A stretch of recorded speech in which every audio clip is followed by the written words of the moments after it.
Hi, welcome back. This is Dan Rockwell at Old Canyon Forge. We're working on a series of steak knives for my honey, and we've forged them, and it was my 20-minute knife video, and we annealed them, and now they're ready for grinding and heat treat. So let's get to work.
Now that we've ground the knives, we're going to heat treat them.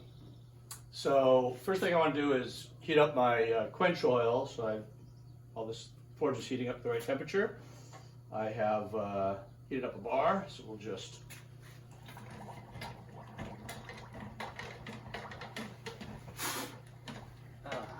warm up that oil.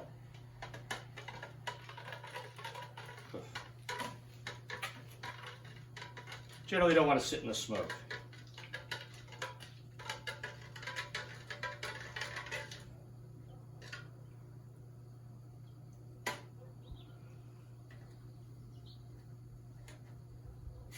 And if you want it warm to the touch, that's pretty good.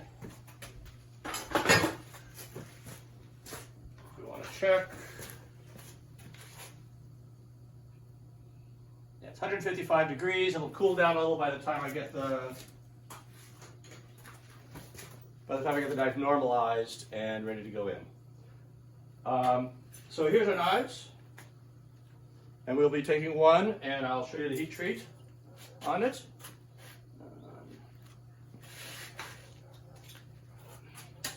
But first we got to get the forge to the right temperature because we're going to normalize first.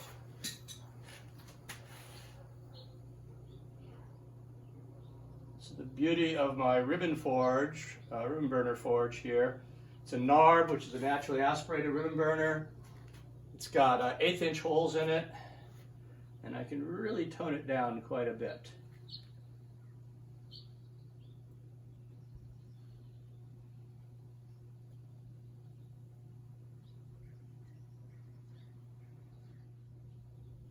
So I'm going to go ahead and start normalizing.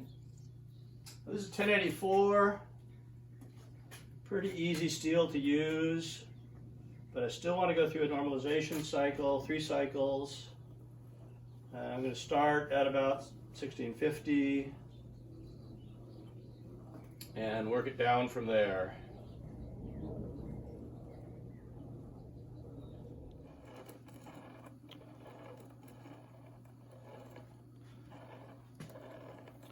Okay, I'm keeping the edge down, so I'm heating it from the spine first.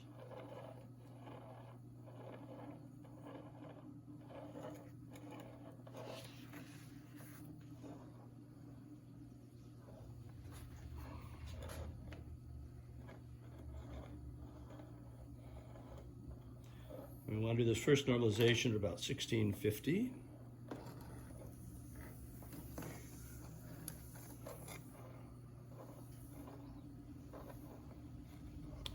See, my tip's getting hot, so I'm just going to run that through all the way back.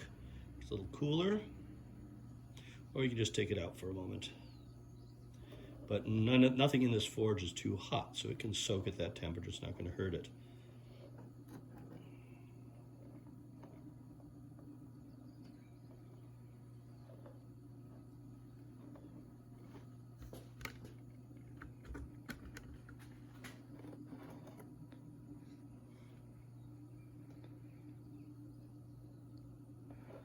Okay, the whole knife is around 1650. Now we're going to take it out, and we're going to put it in here. And I love to watch the decalescence on it, so we'll just put it in the shade there. You'll see it'll get dark, and hopefully we can see it decalesce. It's black. And there it goes. See that line running along it? That's a restructuring of the crystal structure in the knife, and it's an exothermic reaction. So you actually create heat. It's giving off energy. After it goes down to full black, it's ready to go again. My forge is about 1580 right now. So I'll just put it in. You don't have to cool it down beyond that. Once it's gone through that crystal change, you've reduced this crystal size.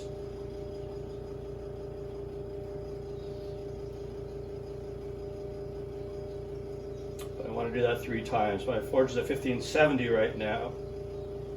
It's still dropping, so we'll just be careful with it. And what I do is I look at the end of the pyrometer, but then a thermocouple that's sticking in there, and I use that as my heat gauge, not what I see in here. That red on my end of my thermocouple is the color that I'm looking for, a little less actually. And we're almost there. There we go. And once more, we watch the decalescence.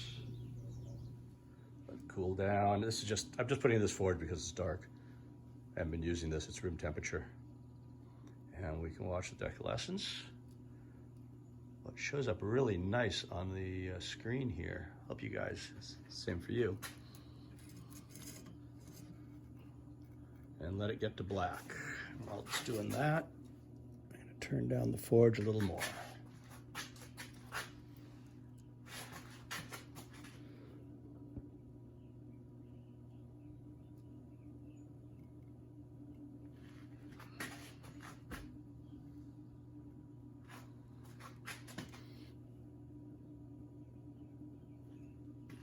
Okay, so that's full black.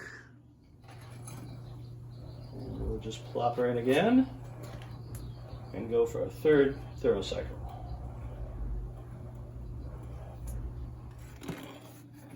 Forge is 1500 degrees, and I'm going to do one more cycle.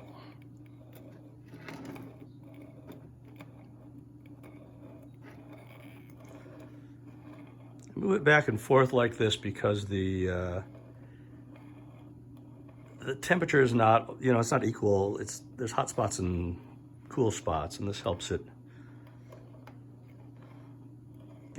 get hot evenly.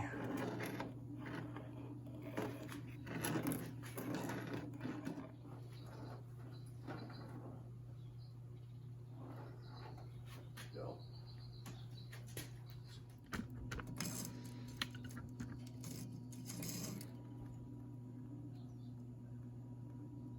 Cools down. And there goes the decalescence.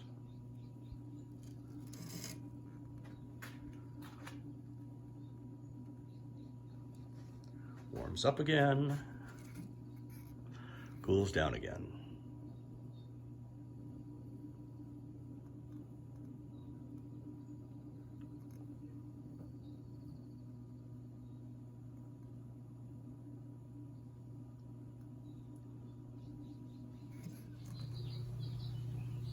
Okay. Double check for straightness, which is perfect.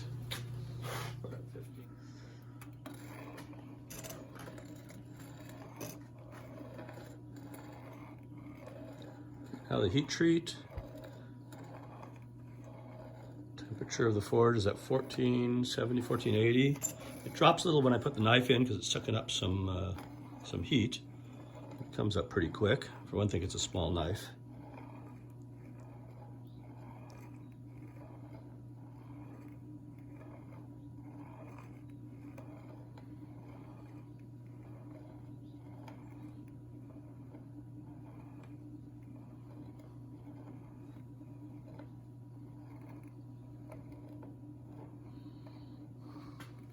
We don't have to soak it because it's 1084.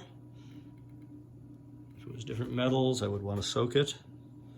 This is also a very reducing flame in here. You can see I'm not picking up much scale, and you can see by the yellow in here. Can you see that in there? Oh, you can't even see that on the screen. Anyway, I can. Okay.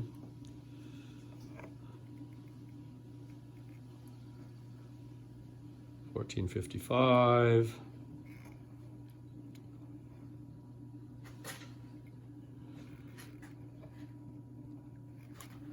Okay, I'm just going to turn this up just a little bit.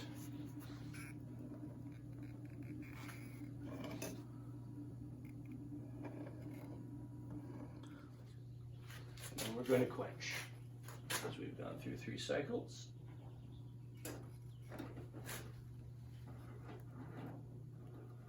And in 2.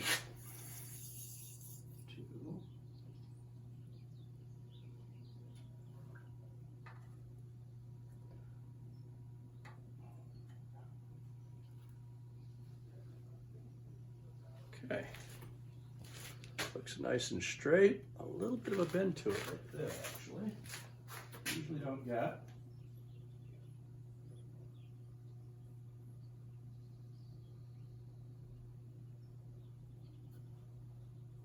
There we go. Just bend it in the vise a little bit while it was hot, and you can see it's nice and straight.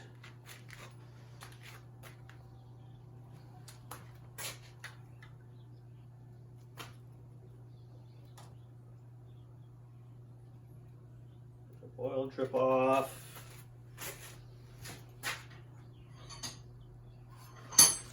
Okay.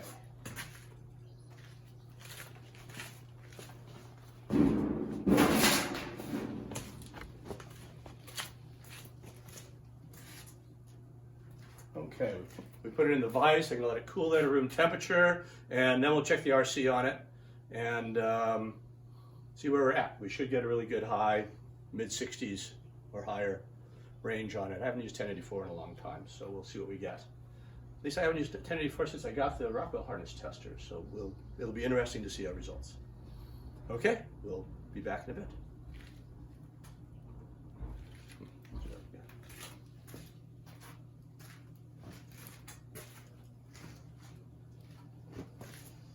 Okay, it's in the vise, and I have it point up there so that it'll just cool to room temperature, and then I'll check the Rockwell Hardness on it. I haven't tried 1084 since I got the Rockwell tester. I haven't played with it much, so it'll be interesting to see what Rockwell Hardness we get. Hopefully 66, 67 maybe, 65, something like that. That'll be good. They're steak knives, so we'll see how it goes. I'll meet you over there in a little bit. Okay, we'll do a Rockwell Hardness test, an RC test. So set it to about there.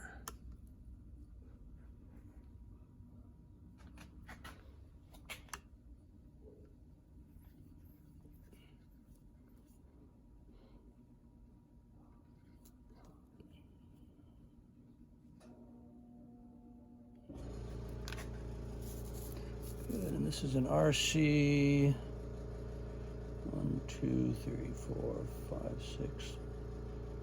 Looks like I'm getting a 68 on this, which is very, very good. We'll try it one more time.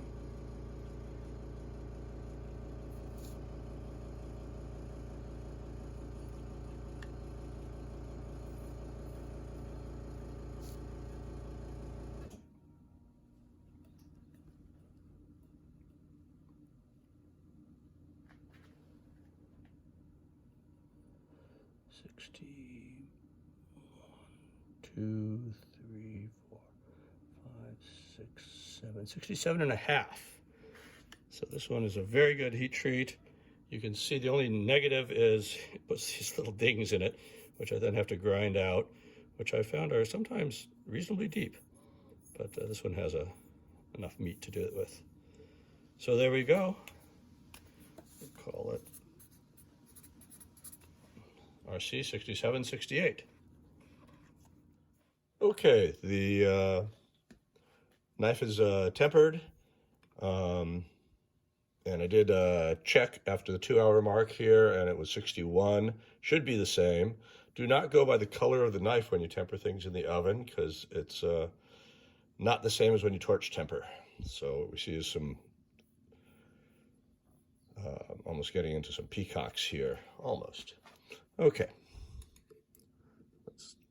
Check the hardness.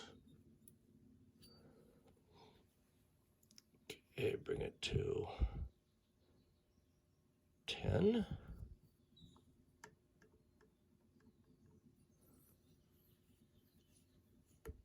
Bring the load up to 150.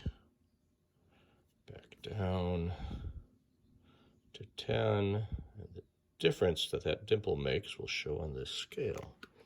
Which shows it, which shows it at about 61 and a half, which is actually higher than I checked it before, and all those marks are in the same place. Let's try one closer to the edge.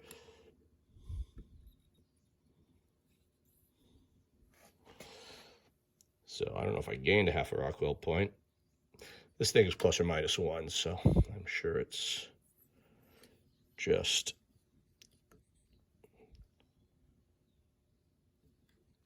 a matter of not being super accurate, or I was off a little bit before. Here, closer to the edge, we're 61 1/4. So 61 is about right. So that's pretty hard, and that's good. I like that. Be fine, kitchen knife. And I ranged in my knives from about 65, 64 to that one, which is the highest, 67, 68. Okay, the knives are heat treated and they're ready to have their handles put on, and we'll do that in part 3.